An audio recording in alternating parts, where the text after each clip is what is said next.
Yeah, I guess I'm not a gun tuber unless I do my EDC. And what are you carrying every day for your EDC? So today I'm gonna talk about that. This is Romine with Austin Trainings. I didn't want to do this video for a while because I'm very private and secretive.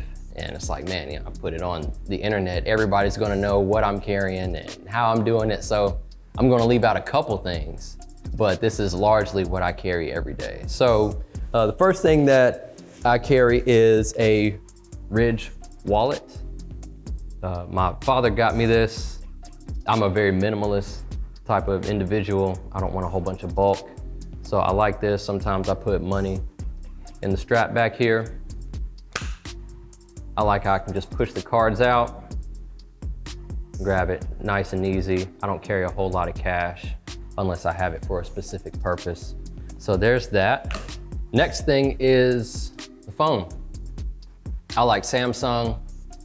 I have a buddy who used to work for a major service provider, and he was in the sales position, and the service provider would always tell him, they would have meetings where they said, hey, don't sell Samsungs to old people because they're too advanced and they don't know how to use them. Sell old people iPhones and you can sell young people Samsungs. I like Samsung, don't have any stock in it.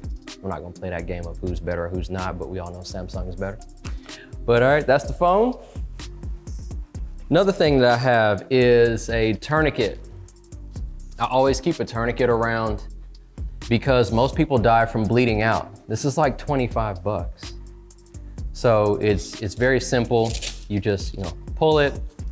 Let's say if I was bleeding or somebody else was bleeding, you put it on your arm here or whatever appendage above wherever that person's bleeding. This is called a windlass rod right here. You just twist it, it starts to hurt bad. And then you take this, put it in there after you put the, put the windlass rod inside it. And then I keep a marker with me.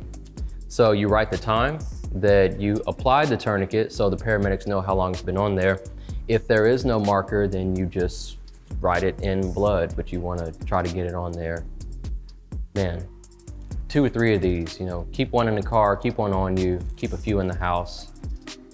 Not everybody needs to be shot, and not everybody is in active shooter situations. They just got injured for whatever reason and you can stop the bleed with a tourniquet. So I always keep one of those. I just got this. This is the knife. This is a Benchmade knife. And I typically didn't carry knives because they were all bulky and kind of cumbersome. And like I said, I'm a very minimalist. I don't want to feel a whole bunch of stuff in my pockets all day. And I got, a set of keys, and I have 2 different cars that I might drive. So I have 2 car keys and all these other keys. It just starts to be a lot. So I got this Benchmade for free, and I like it. I like its slim design. I like how I can lock the blade from coming out or unlock it. It's just nice and fast. Just gonna use it to, look cool while I'm cutting boxes. The blade isn't the first thing I'm going to, but yeah, I really like it. So I'm carrying a blade now every day. I love it. Look how thin this is. And this was like, 370 bucks or something. I've seen a lot of people, in the gun space, they'll gift Benchmades to, fathers will gift it to their sons and stuff like that. It's high quality, so I'm very thankful that I got one for free. And now we're going to get to the guns. So I have a SIG P365, which if you've been watching me for any period of time, you know that I carry this. But once again, I've gone minimal. So I have a trigger guard holster. I'm usually not rocking a big holster anymore. There are a couple that I'm looking into, but for the most part, this is very tight. This clamp on here, it's not going anywhere. And sometimes when I'm drawing my gun, I have to yank the gun hard for it to come off. And then I never try to reholster with this trigger guard holster on my belt. I always take it off, then reholster that way. But I like how I can manipulate the whole gun. I have access to the slide stop, the magazine release, everything. I can load the gun, whatever I want to do. And it's just covering the trigger guard, because that's all that needs to be covered in order to shoot the gun. Now, when I'm carrying the SIG or I'm carrying any gun, I keep a spare magazine with me. It depends. It depends on where I am, what I'm doing, who I'm doing it with, why I'm doing it.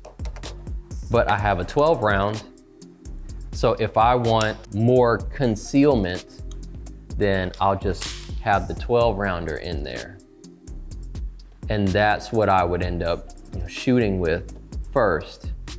But then I also have a spare 15 round. It's starting to get chilly out, so I'm wearing jackets.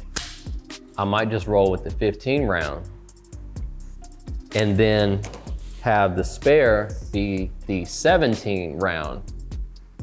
I don't know how SIG is doing this, because the 17 round is shorter than the 15 round. I don't know what type of black magic they got going on, but I'm here for it. But I always keep a spare. I always keep a spare magazine.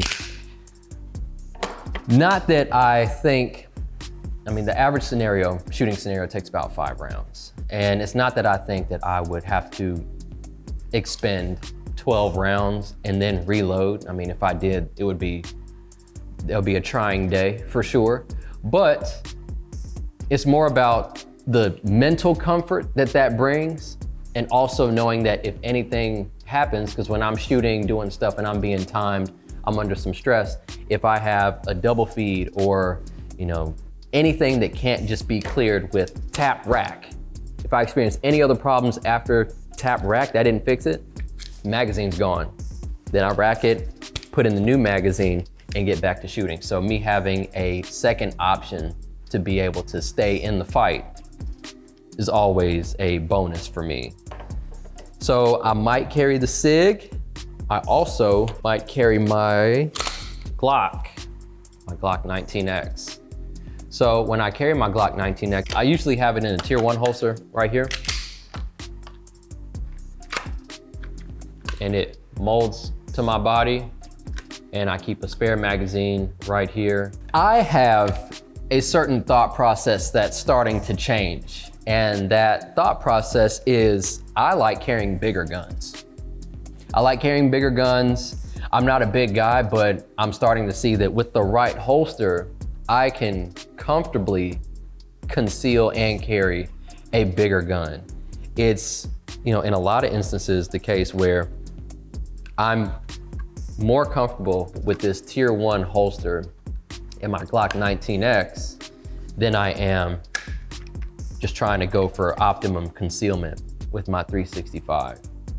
So I'm gonna talk about that in another video. I'm gonna talk about my compensator, the Radian Ramjet, and I'm definitely gonna get a compensator for the SIG 365, and I'll talk about that as well. But I don't carry 2 guns.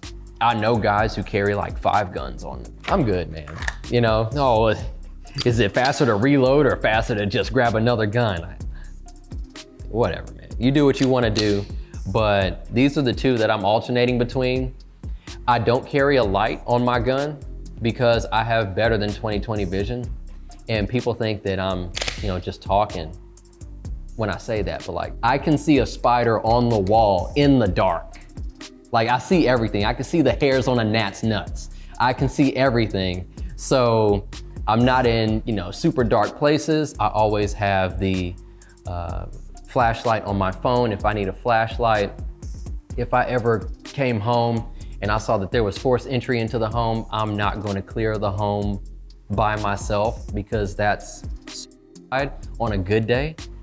I'm just going to call the police and stand outside, let them take care of it. So I don't roll with a light on my gun, but I do keep a light on my gun at home, but I don't carry a light every day. But that's what I carry. It's very minimal. I left out a couple things. Don't worry about it, mind your business. And I appreciate y'all watching. Hope you got some value from that. Do what you want to do, carry whatever you want to carry. If you want to load yourself up every day with stuff, great. Just make sure you train with it, and like, comment, subscribe, and we'll catch you on the next one. Roll mine.